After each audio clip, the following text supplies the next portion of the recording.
in the darkest depths of World War I, when machine guns rattled like death itself and artillery shells screamed overhead, one soldier carried a message that would save hundreds of lives. But this wasn't just any soldier. This hero defied every expectation of what courage looks like in wartime. This is a story that sounds impossible, yet every word is true. Welcome to Brother Board Plays, your home for war stories and history. If you don't want to miss out on the future videos, smash that like button, hit that bell icon, and subscribe to the channel. Let's dive in. What you're about to hear will challenge everything you think you know about heroism. It's October 1918, deep in the Argonne Forest of France. The Great War is in its final, most brutal phase. And somewhere in those twisted woods, over 550 American soldiers are about to face a nightmare that will test the limits of human endurance. But their salvation won't come from reinforcements or artillery or even divine intervention. It will come from the most unlikely messenger imaginable, one whose identity will surprise you.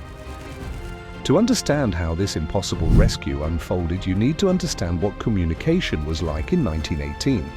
There were no radios as we know them today, no instant messaging, no satellite phones. In the trenches and forests of the Western Front, getting a message through enemy territory was often impossible. That's where the military turned to an ancient solution: carrier pigeons. These weren't ordinary birds.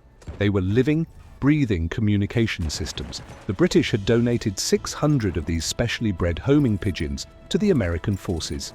Among them was a small black messenger, barely 6 months old, who would soon earn a name that meant "dear friend" in French, Cher Ami. Yes, this is the story of a pigeon, but before you dismiss what you're about to hear, remember this. In the chaos of World War I, when human technology failed and human courage wasn't enough, sometimes salvation came on wings. But on October 2nd, 1918, friendship was the last thing on anyone's mind. Major Charles Whittlesey was leading his battalion deeper into the Argonne Forest as part of the massive Meuse-Argonne offensive, the final Allied push that would eventually end the war. What he didn't know was that he was marching straight into history.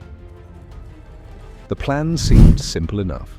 Whittlesey's 1st Battalion of the 308th Infantry would advance through the forest alongside French forces on their left and American units on their right. But war rarely goes according to plan. As they pushed forward, something went terribly wrong. The units on either side of Whittlesey's battalion either couldn't advance or were pushed back. But Whittlesey, following his orders to the letter, kept going. By the time he realized what had happened, it was too late. His battalion, 554 men from 9 different companies, found themselves in a small ravine, completely surrounded by German forces. They had become the infamous Lost Battalion. Though they weren't actually lost, they knew exactly where they were. The problem was, so did the enemy. For 5 agonizing days, these men endured hell on earth. German machine guns raked their position from above. Snipers picked off anyone who dared to move. Worse yet, their own artillery began falling on their position. The American forces behind the lines had no idea where they were and were shelling what they thought were German positions. The men were starving, dying of thirst, and watching their friends die around them. Many were wounded, all were exhausted, and their ammunition was running dangerously low. Major Whittlesey knew he had to get a message out, or every single one of his men would die. This is where our story takes an extraordinary turn. In his desperate hour, Major Whittlesey turned to the most unlikely of messengers. He had brought several carrier pigeons with him, but one by one they had been shot down by German forces or failed to make it through. Finally, there was only one bird left: Cher Ami. Whittlesey scribbled a desperate message. "We are along the road parallel to 276.4. Our own artillery is dropping directly on us. For heaven's sake, stop it." He clipped the message to Cher Ami's leg and released the bird into the deadly sky above. But something strange happened. Instead of flying home as trained, Cher Ami flew up to the nearest tree and began preening his feathers. The brigade threw sticks and stones, shouting and cursing, but the stubborn bird refused to budge. Here they were, facing annihilation, and their last hope was having what could only be described as a bird's version of stage fright. Finally, Major Whittlesey himself climbed the tree and physically shook the branch. Cher Ami got the message, literally, and took off toward home. What happened next defies belief, yet it's documented history. As Cher Ami soared over the battlefield, German soldiers immediately recognized what they were seeing. A carrier pigeon meant enemy communications. They turned every available weapon toward the small bird. Machine guns chattered, rifles cracked. The sky around Cher Ami erupted in a deadly storm of lead and steel. But the little pigeon flew on, dodging and weaving through the barrage with an almost supernatural determination. Then disaster struck. A single shot found its mark.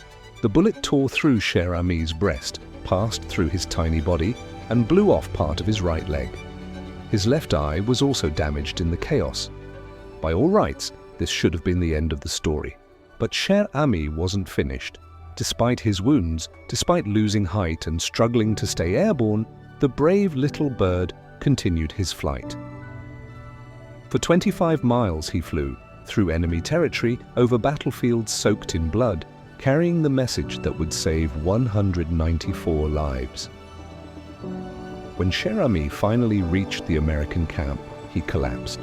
Medics rushed to examine the bird and found the message still attached to what remained of his damaged leg. The artillery bombardment was immediately stopped and rescue operations began. The message had gotten through, but the ordeal wasn't over.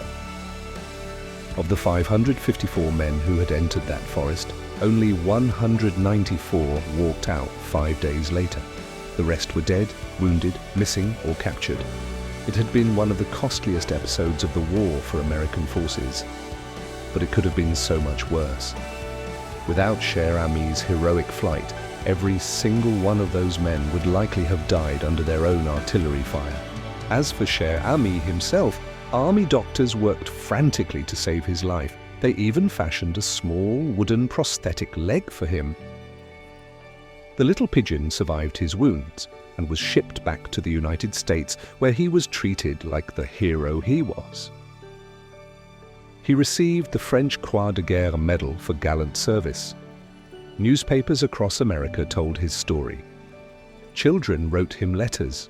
For a brief, shining moment, the entire country fell in love with a small, one-eyed, one-legged pigeon who had saved American lives. Tragically, Cher Ami died of his wounds just 1 year later in 1919, but his story was far from over. Today, if you visit the Smithsonian Institution in Washington, D.C., you can see Cher Ami for yourself. He's been preserved and mounted, still missing that leg and eye, permanent reminders of his sacrifice. He stands there as a testament to courage in its most unexpected forms. In an age when we talk about artificial intelligence and drones and satellite communications, there's something profound about remembering that once the most advanced communication system in the world had a heartbeat and feathers. But Cher Ami's story reminds us that heroism doesn't depend on size or species or strength. Sometimes it comes down to something much simpler: the will to keep flying when everything tells you to fall. The next time you see a pigeon on the street, remember Cher Ami. Remember that courage can come in the smallest packages, and that sometimes the most ordinary creatures can do the most extraordinary things. Because on one terrible day, in October 1918, when human technology failed and human strength wasn't enough, it was a small bird with a big heart who saved the day. And that, perhaps, is the most beautiful mystery of all. What other unlikely heroes from history would you like to hear about? Let us know in the comments below. And don't forget to subscribe for more incredible true stories that sound too amazing to be real.